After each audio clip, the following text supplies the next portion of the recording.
నమస్కారం. ప్రతిధ్వని కార్యక్రమానికి స్వాగతం. దేశంలో ప్రభుత్వ రంగ బ్యాంకుల ప్రైవేటీకరణ, బ్యాంకుల విలీనంపై ఆర్బీఐ మాజీ గవర్నర్లు తమ అభిప్రాయాలను వెల్లడించారు. ఒక దశాబ్దంలోపు ప్రభుత్వ రంగ బ్యాంకులన్నింటినీ ప్రైవేటీకరణ చేయాల్సిన అవసరం ఉంది. ఒకేసారి కాకపోయినప్పటికీ ప్రయోగాత్మకంగా 1-2 బ్యాంకుల్ని ప్రైవేటీకరించి చూడాలి. ఎస్బీఐతో పాటుగా మరికొన్ని బ్యాంకులు ప్రభుత్వ ఆధీనంలో ఉంటే సరిపోతుంది. ప్రభుత్వ బ్యాంకుల విలీనానికి ఇది సమయం కాదన్న అభిప్రాయాలని వారు స్పష్టంగా పేర్కొన్నారు. ఈ నేపథ్యంలో దేశంలో ప్రభుత్వ రంగ బ్యాంకుల ప్రైవేటీకరణ ఆవశ్యకతపై ప్రతిధ్వని చర్చను చేపట్టింది. ఈ చర్చలో పాల్గొంటున్న నిపుణులు బిఎస్ రాంబాబు గారు, సెంట్రల్ బ్యాంక్ ఆఫ్ ఇండియా మాజీ డైరెక్టర్, బ్యాంకింగ్ రంగ నిపుణులు; సింహాద్రి సూర్యనారాయణ గారు, ఎస్బీఐ మాజీ డైరెక్టర్, ఆర్థిక అంశాల విశ్లేషకులు; డాక్టర్ ఎస్ అనంత్ గారు, బ్యాంకింగ్ రంగ నిపుణులు, ఆర్థిక అంశాల విశ్లేషకులు.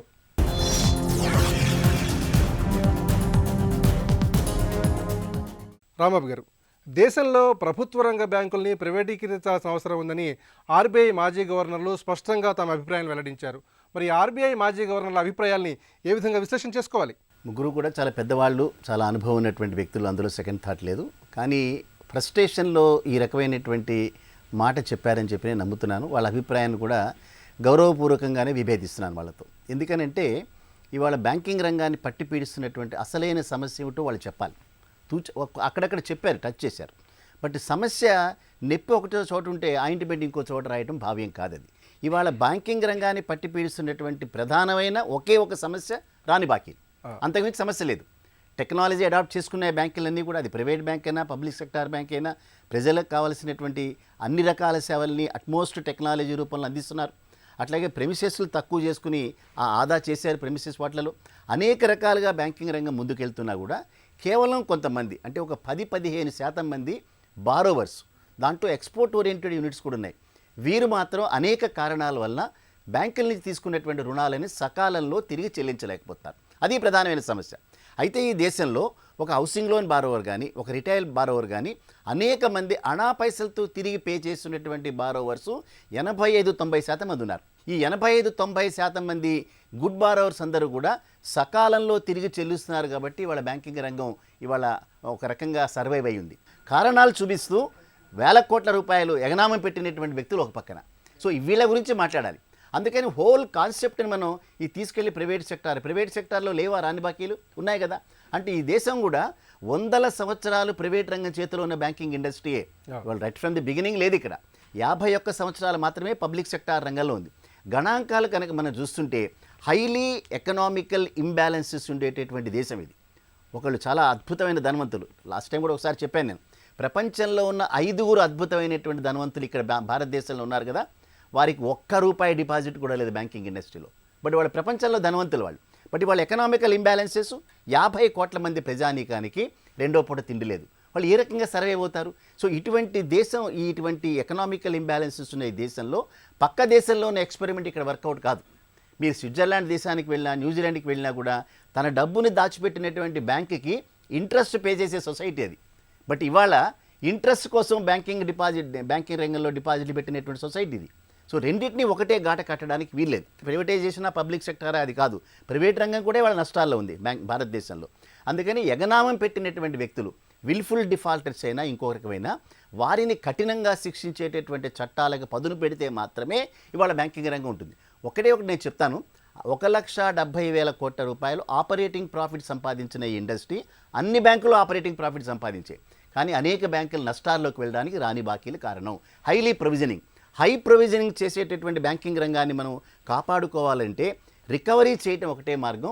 రికవరీ సహకరించని వ్యక్తుల మీద చట్టపరంగా కఠినమైన శిక్షలు తీసుకుంటేనే అవుతుంది. అందుకనే 80-90% మంది గుడ్ బారోవర్స్కి మనం వాళ్ళకి సన్మానాలు చేయాలి, వీళ్ళని మనం శిక్షించాలి. అప్పుడు మాత్రమే బ్యాంకింగ్ రంగం బయటపడుతుంది. అంతేకాని ప్రైవేట్ సెక్టార్ అనేటటువంటిది ఇక్కడ చర్చ కాదు.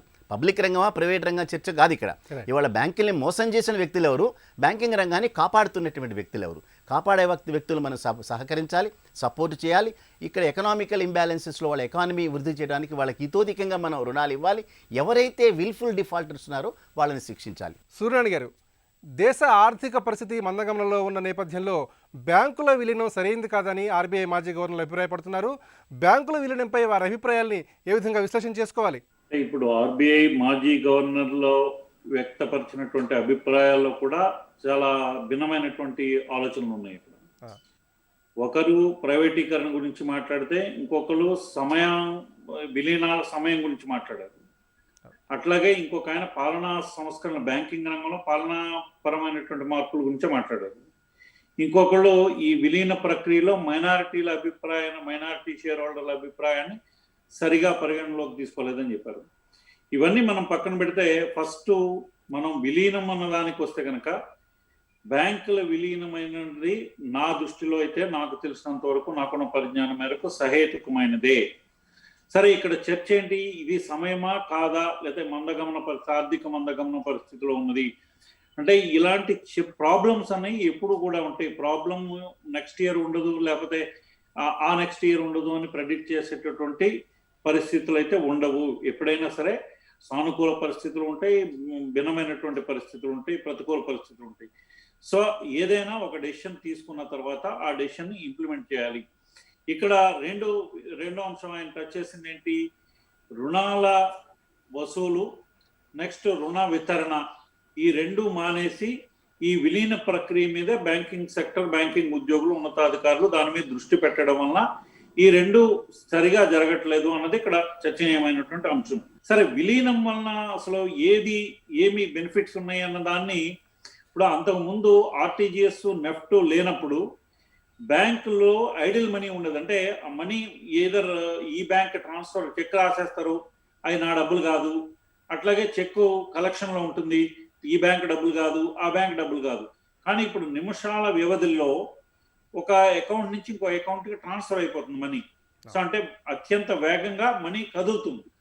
దానివల్ల ఏంటంటే ద ఐడిల్నెస్ ఆఫ్ మనీ ఏదైతే ఉందో దట్ హస్ బీన్ ఎరాడెడ్.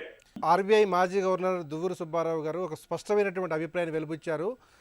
10 ఏళ్ల లోపే అంటే 2030 నాటికి ప్రభుత్వ రంగ బ్యాంకుల్ని ప్రైవేటీకరణ చేయాల్సిన అవసరం స్పష్టంగా ఉందని చెప్తున్నారు. మరి ఆ దిశగా ఏ కోణం నుంచి పరిశీలించాలి?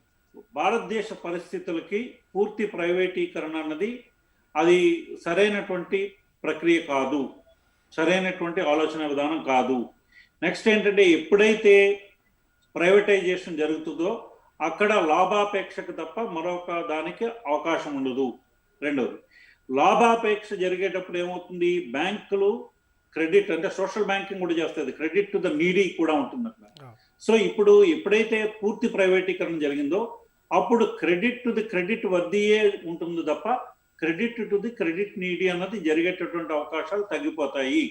ఆ తగ్గిపోయినప్పుడు బారోవర్కి బ్యాంక్కి మధ్య ఒక లేయర్ క్రియేట్ అవుతుంది. ఆ లేయర్ క్రియేట్ అయ్యి ఆ లేయర్ చేసేది ఏంటి అని అంటే, because somebody is credit worthy, so అతనికి బ్యాంకులు రుణాలు ఇవ్వడానికి ముందుకు వస్తాయి. ఎందుకంటే సెక్యూర్డ్ కింద వాళ్ళు తలుస్తారు కాబట్టి వాళ్ళు బ్యాంకుల నుంచి రుణాలు తీసుకుని ఆ బ్యాంకులను మళ్ళీ రీఫైనాన్స్, అంటే బారోవర్స్ రీఫైనాన్స్ చేసేటటువంటి ప్రక్రియ. అంటే ఇప్పుడు జరగట్లేదంటే ఇప్పుడు జరుగుతున్నాయి, కానీ ఇప్పుడు అది జరిగేది చాలా తక్కువ స్థాయిలో జరుగుతుంది. సో ఫ్యూచర్లో ప్రైవేటీకరణ పూర్తిగా జరిగితే కనుక అదే జరుగుతుంది. అది జరిగినప్పుడు ఈ సోషల్ బ్యాంకింగ్ స్కోప్ చాలా తగ్గిపోతుంది. సో ఎవరైతే హ్యావ్స్కి హ్యావ్ నాట్స్కి ఉన్నటువంటి వ్యత్యాసం ఏదైతే ఉందో అది ఇంకా వైడెన్ అయిపోయేటటువంటి ప్రమాదం ఉంటుంది. సో అందుకనే ఏంటంటే పాలనాపరమైనటువంటి సంస్కరణలే దీనికి పరిష్కారము. అవి ఎట్లా ఉండాలి అని అంటే processes and procedures of banking administration. ఆ సిస్టంలో, బ్యాంకింగ్ సిస్టంలో ఉన్నటువంటి ప్రాసెసెస్ అలాగే ప్రొసీజర్స్, వీటిని మార్పు చేయాల్సినటువంటి ఆవశ్యకత ఉంది.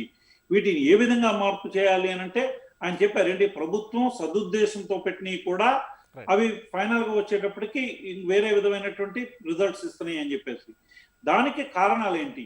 దానికి కారణాలు వ్యవస్థలో ఎక్కడో లోపాలు ఉన్నాయి, లేదా ఆ వ్యవస్థలో ఉన్నటువంటి ప్రొసీజర్స్ లో, పాలసీస్ లో, లేకపోతే ఆ ప్రాసెస్ లో లోపాలు ఉన్నాయి. వాటిని దిద్దుకోవాల్సినటువంటి ఆవశ్యకత ఉంది. అంతే తప్ప మనం పూర్తి ప్రైవేటీకరణ చేసేస్తే అదే అన్నిటికీ కరెక్ట్ సొల్యూషన్ అని అనుకుంటే అది చాలా పొరపాటు. ఒకవేళ ప్రైవేటీకరణ జరగాలి అని అనుకుంటే అదే ఇది అని అనుకుంటే ఎక్కడ ఎంతవరకు చేయాలి అంటే గవర్నమెంట్ కంట్రోల్ అయితే ఉండాలి. ఇది ప్రజాస్వామ్య దేశం. ప్రజాస్వామ్య దేశంలో పరిపాలనలోకి వచ్చిన వాళ్ళు కొన్ని నిర్దిష్టమైనటువంటి లక్ష్యాలతో వాళ్ళు పనిచేస్తారు. సో ఎవరు దాన్ని కరెక్ట్ చేయాల్సింది బ్యూరోక్రసీ వాళ్ళని గైడ్ చేయాలి. డాక్టర్ అనంత్ గారు, ఎస్బీఐతో పాటుగా మరికొన్ని బ్యాంకులు ప్రభుత్వ ఆధీనంలో ఉంటే సరిపోతుందని ఆర్బీఐ మాజీ గవర్నర్లు అంటున్నారు. మరి ప్రభుత్వ బ్యాంకుల ప్రైవేటీకరణపై ఆర్బీఐ మాజీ గవర్నర్ల స్పందనను ఏ కోణం నుంచి పరిశీలించుకోవాలి? ఎక్కువ బ్యాంకులు ఉండాలి, ఎక్కువ బ్రాంచ్లు ఉండాలి. సో 4 బ్యాంకులు సరిపోతాయి, 5 బ్యాంకులు సరిపోతాయి అనేది మాత్రం నా అభిప్రాయం కాదు. ఎందుకంటే మనకున్న పాపులేషన్, మనకున్న నీడ్స్ బట్టి చూసుకున్నట్టయితే number of banks, number of branches ఎక్కువ కావాల్సిందే. ఇప్పుడు సమస్య మనకి ప్రధానంగా ఎక్కడి నుంచి పెరిగిందంటే, ఎకానమీ పెరుగుతూ వచ్చిన కొద్దికి 2009 ఫైనాన్షియల్ క్రైసిస్ తర్వాత కూడా మనం నిలదొక్కుంటా రాగలిగిన తర్వాత, అంటే గత 10 ఏళ్ల నుంచి అని తీసుకోండి, గత 10 ఏళ్ల నుంచి కనుక మనం తీసుకున్నట్టయితే ఎన్పిఎల్ పెరిగినాయి అంటున్నాం. దానికి మేనేజ్మెంట్ ఇష్యూస్ ఉన్నాయి. మరి అటువంటిప్పుడు ఇంకో వైపు ఏంటంటే గవర్నమెంట్ వైపు నుంచి కూడా కొన్ని సమస్యలు ఉన్నాయి. ఇప్పుడు ఏంటి, ఏ గవర్నమెంట్ అయినా సరే బ్యాంకులకి 100% ఫ్రీడమ్ ఇస్తుందా? అది జనరల్గా ఇవ్వదు. అట్లాగే సమస్య, ఎన్పిఏ సమస్య ఉందని ఇవాళ కొత్తగా వచ్చింది కాదండి, 2012 నుంచి మాట్లాడుతూనే ఉన్నాం. కానీ మరి ఎప్పటికప్పుడు గవర్నమెంట్ ఏం చేస్తుంది, బ్యాంక్స్ని రీక్యాపిటలైజ్ చేస్తూ ఉంటారు. ఒకసారి 10,000 కోట్లు, 20,000 కోట్లు, 65,000 కోట్లు చేసేదేదో మొట్టమొదటిలోనే సమస్య ఎంత పెద్దది, సమస్య తెలియదు అనేది మాత్రం మనం అనుకోవద్దండి. ఇవాళ కోవిడ్ వచ్చిన తర్వాత సమస్య అనుకోకుండా పెద్దదైంది, కానీ కోవిడ్ ముందే మనకి బ్యాంకింగ్ రంగంలో సమస్యలు ఉన్నాయని చెప్పి అందరికీ తెలిసిన విషయం. ఇప్పుడు 85% ఆఫ్ ద ప్రాబ్లమ్ గవర్నమెంట్ బ్యాంకులో ఉన్నాయి, అంటే పబ్లిక్ సెక్టర్ బ్యాంక్స్లో ఉన్నాయి. పబ్లిక్ సెక్టర్ బ్యాంక్స్లో మాత్రం ఇంత పెద్ద ప్రాబ్లం ఎందుకు ఉంది? వాళ్ళు సరిగ్గా పర్ఫామ్ చేయనిస్తున్నారా? ఇప్పుడు ఏ ప్రభుత్వ రంగ సంస్థను తీసుకోండి, ఎక్కడైనా ఇంటర్ఫియరెన్స్ లేకుండా ఉందా? అది లేదు, ఫస్ట్ ఆఫ్ ఆల్. సెకండ్ ఏంటంటే క్యాపిటల్ ఇవ్వరు, లోన్లు ఆటి ఖర్చు పెట్టండి, ఈటి ఖర్చు పెట్టండి అంటారు. మొన్న ఎక్కడ పేపర్లు చదువుతుంటే ఎవరో ఒకళ్ళు మా స్కీములకి డబ్బులు ఇవ్వండి అని అన్నారు. ఏ స్కీములు జనాలకు పంచిపెట్టారు అంటే అసలు మనం ప్రధానంగా వాడు గుర్తుపెట్టుకోవాల్సింది ఏంటంటే, బ్యాంక్ అనేది మనకి యూరోపియన్ కంట్రీస్, వెస్ట్రన్ కంట్రీస్లో వాడు చెప్తారు, బ్యాంకర్ ఎటువంటి వాళ్ళు అని అంటే ఎండగా ఉన్నప్పుడేమో గొడుగు అద్దెకిస్తారు, చిరుకులు పట్టడం మొదలు పెట్టగానే వాళ్ళు గొడుగు వెనక్కి తీసుకుంటారంటారు. సో అటువంటి సిస్టమ్ దగ్గర నుంచి మనం బాగా మూవ్ అయిపోయి జనాలకి డబ్బులు పంచిపెట్టడం కోసం అని గవర్నమెంట్లు అప్పులు తీసుకుంటా అంటే అసలు బ్యాంకులు ఎందుకు ఇస్తున్నాయి? అంటే గవర్నమెంట్ చెప్తా అంటే ఇస్తుందా? గవర్నమెంట్ చెప్తా అంటే కనుక ఇచ్చినట్టయితే ఈ రీక్యాపిటలైజేషన్ ఎవరు చేస్తారు? మీరు సంవత్సరానికి 20,000, 50,000 కోట్లు చేస్తారంటే అది ఇంకో 10 ఏళ్ళు ఉంటుంది సమస్య. సింగిల్ టైంలో ఒక లార్జ్ స్కేల్ ఒకే ఒక సింగిల్ ప్యాకేజ్ 5 లక్షలు, 10 లక్షలు, ఎన్నో కోట్లు, చాలా చిన్న చిన్న అమౌంట్లు కాదండి. కానీ నా అభిప్రాయం అయితే మాత్రం ఎన్పిఏ సమస్య అనేది ప్రధానంగా ఎందుకు వస్తుందని అంటే పొలిటికల్ ఇంటర్ఫియరెన్స్ మూలాన వస్తుంది. బ్యాంకర్లు తప్పు చేయట్లేదని చేస్తున్నారు డెఫినెట్ గా, కానీ బ్యాంకర్ ఇచ్చే ప్రతి లోను కూడా ఏంటంటే అది కరప్షన్ మూలాన వెళ్ళిన లోన్ కాదు, కొన్ని సైక్లికల్ ప్రాబ్లమ్స్ ఉంటాయి. సో ఈ పెద్ద పెద్ద సమస్యలు ఎక్కడి నుంచి వస్తున్నాయి? ఎవరో ఒకళ్ళు పై వాళ్ళు ఫోర్స్ చేయబట్టే కదా వాళ్ళు ఇస్తా ఉంది. సో అది ఆపుతారా లేదా అనేది ఉంటుంది. రంగరాజన్ గారి దగ్గర నుంచి సుబ్బారావు గారి వరకు కూడా ఏంటంటే మన ఇండియన్ రియాలిటీకి అనుగుణంగానే బ్యాంకులు పనిచేసినాయి. ఆ తర్వాత ఏం చేయటం మొదలుపెట్టారు, వీళ్ళు అమెరికాలో బ్యాంకులు ఇట్టా ఉంటాయి, యూరోప్లో బ్యాంకులు ఇట్టా ఉంటాయని చెప్పేసి మీరు బేస్ ఆఫ్ చేంజ్ తీసుకోవాలి. చేంజ్ అనేది మార్పు రావాలి, కానీ మార్పు ఎట్లా రావాలి? మన కండిషన్స్ అనుగుణంగా తీసుకుని దానికి సరిపడా క్యాపిటల్ ఉందా లేదా అని చూసుకుని రావాలి. అది లేకుండా అవి ఏమీ చేయకుండా ఇవాళ బ్యాంకులు ప్రైవేటైజ్ చేయమంటే అది జరగదు. బ్యాంకులు ప్రైవేటైజ్ చేయడం అనేది ఇవాళ ఉన్న పరిస్థితిలో కష్టం. ఎందుకనంటే మొట్టమొదటగా బ్యాంకులు ప్రైవేటైజ్ చేస్తే దెబ్బతినేది ఏంటంటే స్టేట్ గవర్నమెంట్స్. మొన్న ఏదో ఒక స్టాటిస్టిక్స్ ఇస్తా చెప్తున్నారు, ఎల్ఐసికి మాత్రమే చూసుకున్నట్టయితే స్టేట్ గవర్నమెంట్స్ 8.78 lakh crores అప్పులు తీసుకున్నాయి. ఇవన్నీ ఉంటాయి కాబట్టి ప్రైవేటీకరణ చేయటం అనేది మనం సింపుల్ సొల్యూషన్ అనుకుంటున్నాం, అది సొల్యూషన్ కాదు. ఒకవేళ ప్రైవేటీకరణ చేసినట్టయితే రకరకాల ప్రాబ్లమ్స్, యాన్సిలరీ ప్రాబ్లమ్స్ వస్తాయి. దానికి వీఆర్ నాట్ ప్రిపేర్డ్. రాంబాబు గారు, గత 5 దశాబ్దాల్లో దేశ ఆర్థిక పురోగతిలో ప్రభుత్వ రంగ బ్యాంకులు పోషించిన పాత్రను ఏ విధంగా పరిశీలించుకోవాలి? ముఖ్యంగా ప్రభుత్వ రంగ బ్యాంకుల్ని ఇప్పుడు ప్రైవేటీకరించాల్సిన ఆవశ్యకతను ఎట్లా చూడాలంటారు? ఇప్పుడు పైకి మనం పబ్లిక్ సెక్టార్ బ్యాంకులు అంటున్నా కూడా 51% వరకు మాత్రమే ప్రభుత్వాలకు షేర్ హోల్డింగ్ ఉన్నాయి. 49% ప్రైవేటైజేషన్ చేసేసి ఉన్నారు ఆల్రెడీ. కొన్ని బ్యాంకుల్లో 49, కొన్ని బ్యాంకుల్లో 40. అదేం చిన్న సంఖ్య కాదు, అది చట్టమే చెప్తోంది 51% వరకు మాత్రమే పబ్లిక్ సెక్టార్ రంగంలో ప్రభుత్వాల షేర్ హోల్డింగ్స్. అంటే ఒక 2% మాత్రమే డిఫరెన్స్ ఉంది. ఎనీ మూమెంట్ 2% ఇటు వచ్చేటటువంటిది. అంచేత ఇవాళ షేర్ హోల్డర్ డైరెక్టర్స్ ఉంటారు. షేర్ హోల్డర్ డైరెక్టర్లు అంతా ప్రైవేట్ పీపులే కదా. అట్లాగే టెక్నాలజీ డైరెక్టర్స్ ఉంటారు, చార్టెడ్ అకౌంటెంట్ డైరెక్టర్స్ ఉంటారు. వీళ్ళందరినీ కూడా జనరల్ బాడీస్లో ఎలక్ట్ చేసుకున్నదే. ప్రభుత్వానికి 2% ఉంది కాబట్టి వాళ్ళ నామినీస్ అవ్వచ్చు. వాళ్ళ చైర్మన్ కానీ ఎగ్జిక్యూటివ్ డైరెక్టర్స్ కానీ వాళ్ళు అపాయింట్ చేసిన తర్వాత ఈ ప్రైవేట్ పీపుల్ అందరూ కలిసి ఎన్నుకుంటారు వీళ్ళందరినీ. అందుకని ఇది కంప్లీట్గా 100% పబ్లిక్ సెక్టార్ రంగ బ్యాంకులు కాదు ఇండియాలో. 51% వరకు మాత్రమే చట్ట ప్రకారం షేర్ హోల్డింగ్. రెండోది వచ్చేటప్పటికి ఇప్పుడు ఇవాళ వీళ్ళందరూ కలిపి చేస్తున్నటువంటి బ్యాంకింగ్ యాక్టివిటీ ఏదైతే ఉందో ఇది కరెక్ట్ డైరెక్షన్లో వెళ్తుంది అనేది గణాంకాలు చెప్తున్నాయి. 1969 సంవత్సరంలో బ్యాంక్స్ నేషనలైజేషన్ చట్టం చేసినప్పుడు ప్రధానమంత్రి ఇందిరాగాంధీ గారు కొన్ని వివరాలు ఇచ్చారు. అప్పటిదాకా కేవలం 4,600 కోట్ల రూపాయలు మాత్రమే డిపాజిట్స్ ఉండేవి. ఇవాళ 90 లక్షల కోట్ల రూపాయల డిపాజిట్స్. కేవలం 3,800 కోట్ల రూపాయలు మాత్రమే రుణాలు ఇచ్చారు. రిజర్వ్ బ్యాంక్ ఆఫ్ ఇండియా ఇచ్చిన వివరాలని, స్టాటిస్టికల్ డేటాని పార్లమెంటులో ప్రధానమంత్రి హోదాలో ఇందిరాగాంధీ గారు ప్రజెంట్ చేశారు. 3,800 కోట్ల రూపాయలు మాత్రమే రుణాలుంటే ఇవాళ 65 లక్షల కోట్ల రూపాయల రుణాలు ఉన్నాయి. వ్యవసాయానికి 100 కోట్ల రూపాయలు మాత్రమే రుణాలు ఇస్తే ఈ 51 సంవత్సరాల కాలంలో 12 లక్షల కోట్ల రూపాయల రుణాలు ఇచ్చారు. ఇవాళ 75,000 బ్రాంచ్ శాఖలు ఉంటే ఆ రోజున 12,000 బ్రాంచ్ శాఖలే ఉండేవి. 6,000 మంది ఎంప్లాయీసే పనిచేస్తుంటే ఇవాళ 10 లక్షల మంది ఎంప్లాయీస్ పనిచేస్తున్నారు. పబ్లిక్ సెక్టార్ని తిరిగి ప్రైవేటైజేషన్లోకి మళ్లించడం అని అంటే చివరికి కుప్పగొల్చడమే. ఇవాళ మీకు ఉదాహరణ చెప్తాను. కోవిడ్ నేపథ్యంలో ఈ 6 నెలల కాలంలో ఎక్కడ ఏ పరిశ్రమ ముందుకెళ్ళినటువంటి నేపథ్యంలో ఇవాళ పబ్లిక్ సెక్టార్ రంగంలో బ్యాంకులు ఎక్కువ ఉన్నాయి కాబట్టే ఇంకా బ్యాంకులు ఇంకా నిలబడ్డాయి. ఇవాళ 6 లక్షల 7 లక్షల కోట్ల రూపాయలు ఏదైతే వీళ్ళు పార్లమెంటులో నాన్ పర్ఫార్మింగ్ అసెట్స్ని డిక్లేర్ చేశారో ఈ మార్చి బ్యాలెన్స్ షీట్ అవ్వనివ్వండి 16 లక్షల కోట్ల రూపాయలకు చేరుతాయి. ఎందుకంటే ఎవరు కూడా రీపే చేయడం లేదు. మీరు చెప్పినటువంటి మారిటోరియంని పబ్లిక్ సెక్టార్ రంగ బ్యాంకులు ఇంప్లిమెంట్ చేశాయి కాబట్టి ఇక్కడ ఉన్నటువంటి ప్రజలకు ఉపయోగం అయింది కాబట్టి ఆ బాకీ లేనే. ప్రైవేట్ సెక్టార్లో ఉండేటటువంటిది ప్రైవేట్ సెక్టార్ ఒకటే దీనికి మార్గం కాదు. పబ్లిక్ సెక్టార్ రంగంలో ఉండేటటువంటి కొన్ని లోపాలు ఏమైనా ఉంటే వాటిని సరిదిద్దుకుని ముందుకు వెళ్ళొచ్చు. అన్ని బ్యాంకులు బ్యాంకింగ్ వ్యాపారం చేసి లాభాలు సంపాదిస్తున్నవే. రఘురామరాజన్ ఏమన్నారు, నేను అన్ని పనులు చేయగలుగుతాను కానీ బట్ ఫైనల్గా శిక్షలు వేయాల్సింది మాత్రం ప్రభుత్వమే. ఒక ఇద్దరిని కనుక మీరు జైళ్ళలోకి పంపితే మిగతా వాళ్ళందరికీ మెసేజ్ వస్తుంది. ఎందుకంటే ఆర్బీఐ ఎవరిని జైల్లో పెట్టలేదు. ఇవాళ కొంతమంది విదేశాలకు పారిపోతున్నారు, దేశాల్లో ఉన్నారు. సో వీళ్ళందరినీ ఉపేక్షిస్తే మాత్రం మన కంట్లో మనం చేపెట్టి పొడుచుకున్నట్టే. ఇది మనం పెంచి పోషించినటువంటి ఒక అద్భుతమైన వ్యవస్థ. ఇది చిన్న చిన్న వ్యక్తులందరికీ ఉపయోగపడే వ్యవస్థ. అంచేత మీరు ప్యారలల్గా ప్రైవేట్ సెక్టార్ని కనుక ఎంకరేజ్ చేయదలుచుకుంటే ఇంకా విరివిగా లైసెన్స్లు ఇవ్వండి. సో ప్రజల్ని ఎంచుకొనివ్వండి ఏ సెక్టార్ మంచిదన్నది. ఇవాళ భారతదేశంలో పబ్లిక్ సెక్టార్ రంగం ఒడిదుడుకులో ఉందనంటే అక్కడ ఎక్కువ డిపాజిట్స్ ఉన్నాయి. 20 సంవత్సరాల కాలంలో 30 కోట్ల మంది జనాభా పెరిగారు. మనం చూసాం వీళ్ళందరినీ కూడా. సో పెరిగినటువంటి జనాభాలో ఇవాళ 70 కోట్ల మంది యూత్ ఉన్నారు. ఇక్కడ యూత్ని మనం ఎట్లా పైకి తీసుకురావాలి, దాని ద్వారా కంట్రీస్ ఎకానమీ ఎట్లా డెవలప్ చేయాలి. వీళ్ళు చేయాలంటే ప్రభుత్వాల యొక్క ఆలోచనలన్నీ పబ్లిక్ సెక్టార్ రంగ బ్యాంకుల ద్వారా మాత్రమే సాధ్యమవుతాయి. సూర్యన్ గారు, ప్రభుత్వ బ్యాంకుల ప్రైవేటీకరణ దిశగా మోదీ సర్కార్ ఎలాంటి కీలక నిర్ణయం తీసుకోవాలి, ముఖ్యంగా ఆ దిశగా ఎలాంటి సమగ్ర ప్రణాళిక అవలంబించాలి? తొందరపడి నిర్ణయాలు తీసుకుంటుందని అయితే నేను అనుకోవట్లేదు. ప్రైవేటీకరణ ఎంతవరకు జరగాలంటే పాక్షిక ప్రైవేటీకరణ, అంటే ఆల్రెడీ 51% స్టేట్ కంట్రోల్ ఉండి మిగతా 49% వరకు ఓకే.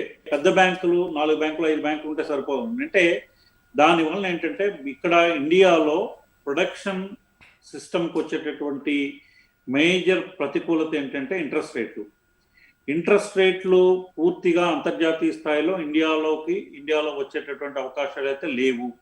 ఎందుకంటే Indian population profile is different. So వడ్డీ మీద ఈ పెన్షనర్స్ వాళ్ళు కూడా రిటైర్మెంట్ బెనిఫిట్స్ మీద వడ్డీతో ఆధారపడిన ప్రజానికం కూడా ఇక్కడ ఉన్నారు. సో ఇవన్నిటిని పరిగణలోకి తీసుకుని differential interest rate of system అనేది ఇండియాకు వర్తిస్తుంది. అది రెండోది ఏంటంటే దీన్ని ఇంట్రెస్ట్ రేట్ ని ఎలా తగ్గించాలి? ఇంట్రెస్ట్ రేట్ ని తగ్గించాలి అంటే బ్యాంక్స్ యొక్క ఫండ్ బేస్ పెరగాలి. అంటే ఇప్పుడు అనంత్ గారికి ఒక బ్యాంకులో అకౌంట్, నాకు ఒక బ్యాంకులో అకౌంట్ ఉందని అనుకోండి, there is a transfer of funds between the banks. అదే రెండు మెర్జ్ అయిపోయినాయి అనుకోండి, there is only transfer of funds from one account to another account. అంటే నా అకౌంట్ నుంచి అనంత్ గారి అకౌంట్లోకి వెళ్తుంది అంతే తప్ప బ్యాంక్ నుంచి డబ్బులు ఇంకో బ్యాంకుకి బయటకు పో. సో ఇక్కడ బ్యాంక్ ఫండ్ బేస్ పెరుగుతుంది. అంటే వీళ్ళ యొక్క రుణ వితరణ శక్తి ఇంకా పెరుగుతుంది. దానివలన రుణ గ్రహీత ఎవరైతే ఉన్నారో, బారోవర్ ఎవరైతే ఉన్నారో, బారోవర్కి తక్కువ రేటుకి ఇది ఇవ్వడానికి అవకాశం పెరుగుతుంది.